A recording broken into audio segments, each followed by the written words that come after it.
Hey everyone, and welcome to Almost Cancelled. I'm Peter, that is Connor, and we are going to talk about The Great Indoors, Season 1, Episode 1. It's simply called The Pilot. We will keep this spoiler free. I don't even think we'll go into spoilers at any point in this video because I don't think there'll be a reason to. And spoiler alert, you shouldn't care. I really like Joe McHale, and I really like Stephen Fry. Yeah, they're both fantastic guys. They're very funny. Yeah, but this was absolutely dreadful. This was nearly unwatchable. This was one of the worst comedy pilots I've seen in a long time. Yeah. It might be worse than Angie Tribeca. And Angie Tribeca last year was painful. I'm not sure I'd say it's worse, but it's up there with it. It's more generic though. At least Angie Tribeca was weird. It was terrible, but it was weird. Yeah, I agree with that. Whereas this is just terrible in the most generic, And it's the point bland where way. like they'd say the setup, and it's like, okay, here's the joke, and then they tell you the joke. And it would usually be less of a punchline than you could ever have imagined. Like they'll say something as if it's funny, and like the opening seconds of this show, he comes in and says something to the wacky kooky receptionist, and the canned laughter starts playing the laugh track, just starts laughing, and I'm like, what? Why?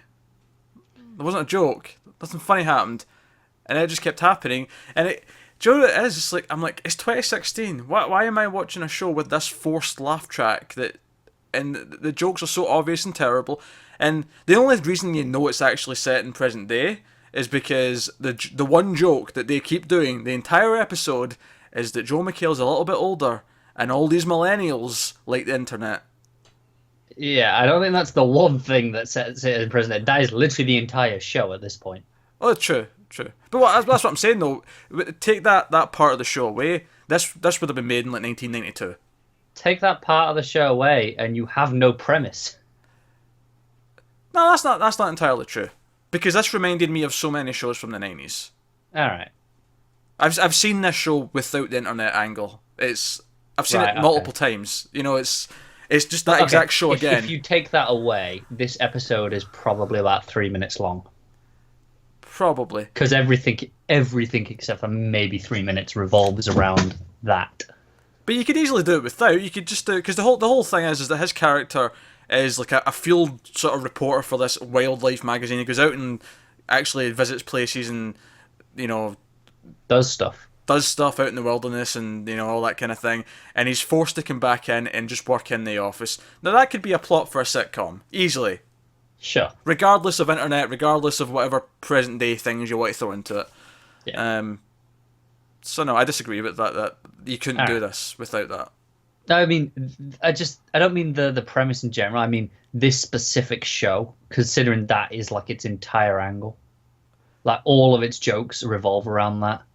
No, yeah, no, you're right. All the jokes revolve around that, but that's not the premise. It's like separate from the premise almost. The Right. premise is that he's forced to put up with these young people. It doesn't really matter what time it's set. And if you made this in the 90s, the young people would just be, you know, young people from the 90s and whatever young people in the 90s were into. So the premise is actually completely nothing new. It's just the Yeah. same recycled stuff that we've seen before. But the jokes are just so uninspired. People who I like are ridiculously unfunny. It's painful to watch this show. It is. I reached for the alcohol. It is absurdly painful.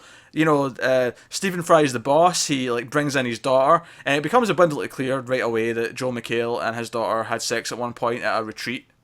You know, like a year ago, 2 years Yeah, ago, it's whatever. not like they even try and make something out of it. No, they just talk as if they're talking about it the entire time, as if they had sex. But Stephen Fry is just so like So oblivious Yeah, to the entire thing. he's oblivious that they're actually talking about sex, and it's just not funny. None of it's funny. It's really not. No. Look, I did not laugh once this entire 21, 22 I think minutes. I maybe chuckled once or twice. Just I can't remember what. It wasn't particularly funny. That's because you Yeah. probably, by the time you got to about 15 minutes in, you probably lowered your standards a good bit. And I'd had a couple of drinks. That too, yes. Tends to help. But no, I have no great critique to like analyze this or say No, why it's bad. it's just bad. It's a relic of a time that's just gone, everything. It's a multi-camera comedy, and everything feels like a fake set. Everything feels like, they have the one main location, but they have a second one. They've got a little bar that he goes to with the barman that he knows ridiculously well, and like talks about all his problems to. It's like there's things there that could be funny. You know how he talks about raising the prices to make it into like a hipster bar, basically. Yeah. It's like you could get some good material out of that. It's just the way it's played in this isn't funny at all. Like it's just there's no comedic timing whatsoever. Yeah, the script is I don't even. These people are not comedy writers. They're not. I don't know what it is, but it's not comedy. Jeez, I dread to think how much, because there's like what, three big names in this. So you got John McHale, you got Stephen Fry, and you got Christopher Mintz-Plasse. Yes, thank you for getting his name there. How much money did they throw at them for this? Because there's no way they read this script and went, "Yeah, I want to be involved in this." And do you know the thing that really hurts about it as well is that, especially like both Stephen Fry and Joel McHale, I like them from things where they're in much smarter stuff. Joel McHale in Community, like Community's a really witty show, and he's really cutting edge in that show with these quick whips and he's, that kind of thing. And Stephen Fry, he's like one of the smartest people there is. Watch QI, watch anything he's ever done where he talks about things, and he's an incredibly witty man, and they're thrown into this script where they're just regurgitating these awful by-the-numbers dialogue that just doesn't do anything. It's so bad. I mean, the trailer didn't look great, don't get me wrong, but I thought, you never know. Could just be a dodgy cut of a trailer. It happens. And there was enough people that I like attached to thought, sure, I'll give it a try. Can't be that bad. I was wrong. I was so wrong. I don't have anything else for you. I can't even bring up. I mean, we brought up the whole daughter thing, so obviously there's going to be a sexual tension there. That'll be something they'll probably be playing with over the season. I just remembered my only chuckle, or one of my two, was right at the end where they were like, "Yeah, the bear ate the emotional support dog." That was a mild chuckle. I did say no spoilers, and you just kind of spoiled a joke at the end, but whatever. And I said you shouldn't care. And no. Like literally, all I can say is, please don't watch this. Don't put yourself through this. Don't slam your desk, Connor. It's bad form. I didn't mean to. No, that's it, guys. It's garbage. It's just straight up garbage. It's not funny. And it's really hard to review a comedy when it is just this generic bland and bad. It's not like you can't talk about any of the characters because there's no characters. There's old and young. That's it. That's the only defining traits of anyone. And the young people, all they do is talk about Instagram, Twitter, Facebook, BuzzFeed. Yeah, that's the joke. Polls, retweets. That's everything. That was the whole thing. Yeah. It's so bad.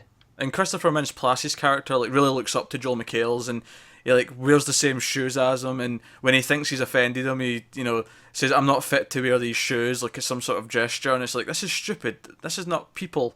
And even though other sitcoms I've liked can do goofy things, it's witty enough that it gets away with it. Whereas this is just lowest common denominator garbage that does not work at all. It's almost actually a similar problem to Anti-Tribeca when you think about it.